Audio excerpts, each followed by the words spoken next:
hello गाते को सानाम कुगे सगुन जोहार चिलका मेना बड़ा पे आसोग कनाई तेहना नवा दिन रे आपे सानाम को मौज आर नपाय गे मेना पे आर इन हो अडी नपाय गे मेनाई तबना आदो तेहना नवा वीडियो रे दो अबो शॉर्ट फिल्म बखरा बन गालमरा संथाली शॉर्ट फिल्म नवा दो चित कना आर शॉर्ट फिल्म दो चित लगी को बनावा आर शॉर्ट फिल्म रे दो चित लेकान आर्टिस्ट से चित लेकान कहानी को तहना नवा को बग्गी बन गालमरा तेहना नवा वीडियो रे आदो दलाबन बिना बिलम कते वीडियो बन स्टार्ट लगे तबे गाते को फिल्म फिल्म दो अडी सिदाय खय गी चलाव हजुगो कना आदो सिदाय दो मोबाइल को बांग तहे कानते हॉल रे पर्दा रे फिल्म को नेले थेना आर ओना को दो एकेन लटू फिल्म तहन कान तहना आर फिल्म दो चिकाय लगी को नेले थेना फिल्म दो नेल मनोरंजन रस्क खुशी लगी को नेल थेना आर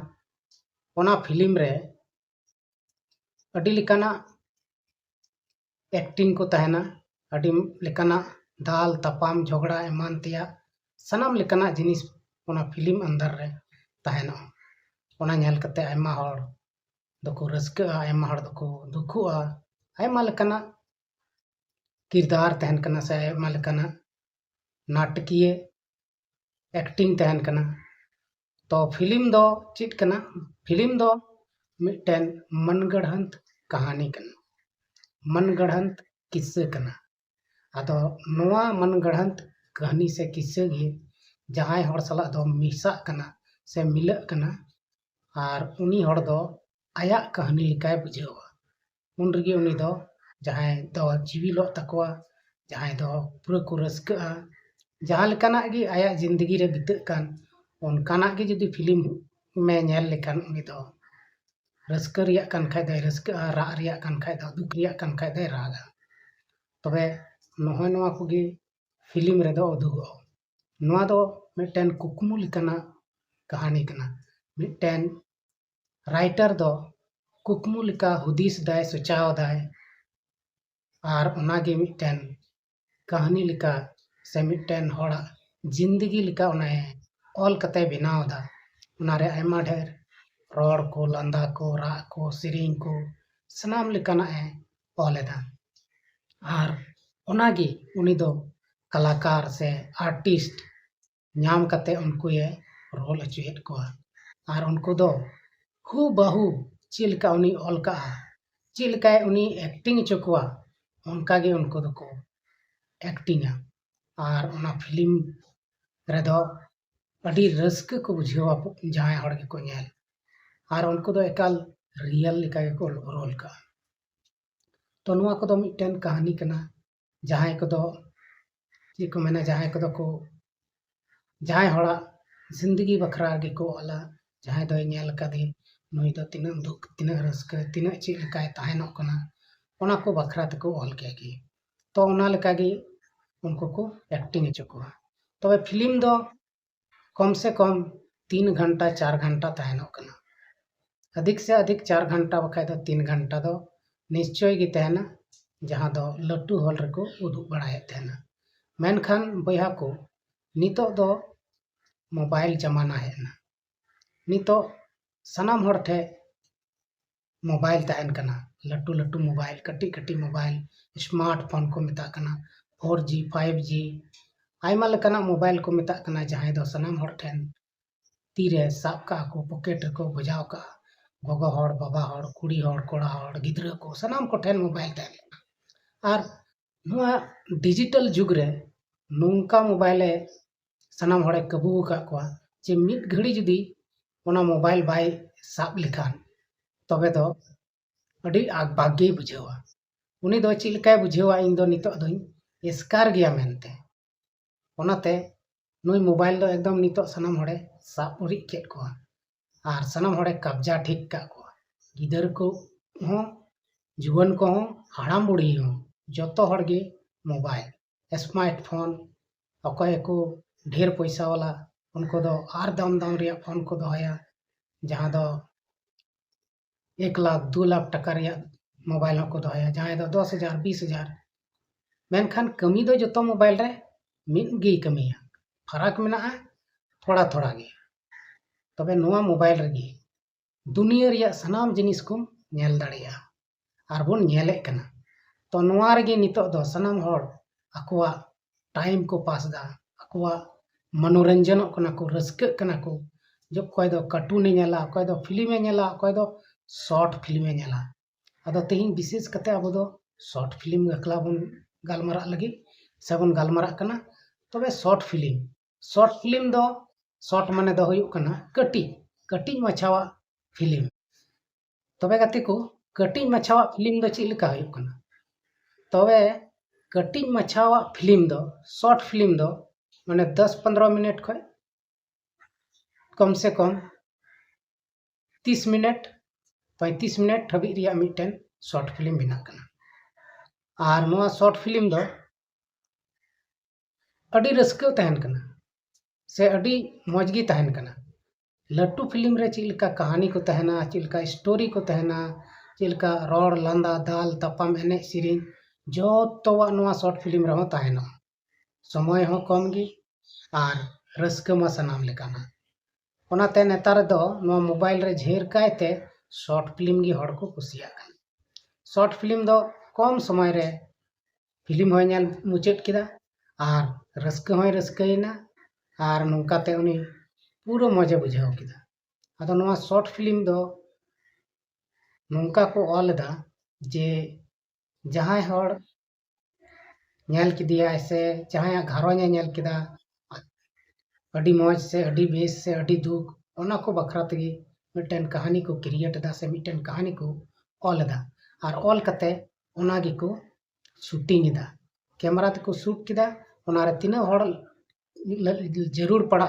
उना हड़ को जुगाड़ोक कना आर जुगाड़ कते को शूटिंग ए कना आर शूटिंग कते अडी मौज ते को एडिटिंग दा एडिट कते ओना फिल्म गी को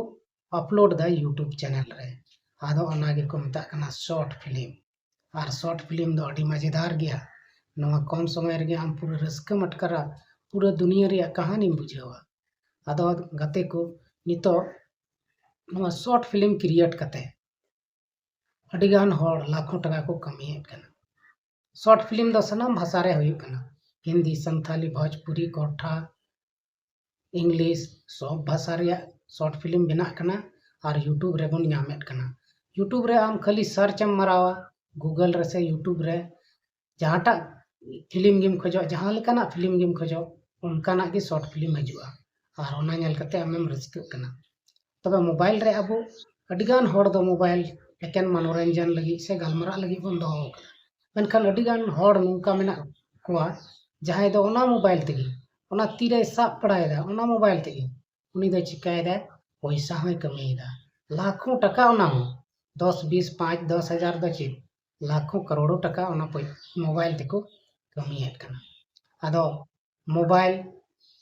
जमाना कना डिजिटल जमाना कना ओनाते नो मोबाइल रेगी आयमा लेकाना जिनिसम सेंद्रा नामा गूगल से यूट्यूब नोंकान ब्राउजर कना से नोंकान प्लेटफॉर्म कना जहां दो आम जहाना गिन जरूर पड़ावाम कान ओना गेम सेंद्रा दाड़ेया फिल्म हो जहां लेकाना जिनिस गे आमेम सेंद्रायम मेने कान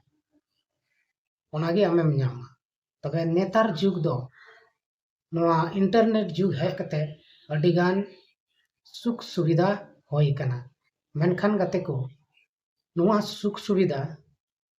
जुदी आम बेसते बाम यूज लिखान नोआ दो आम लगी दो सनम दुख दुविधा होई दाड़ेया बदल दाड़ेया आमा सुख सुविधा ओनाते मोबाइल को बन यूज खाए माने मस्त बन यूजा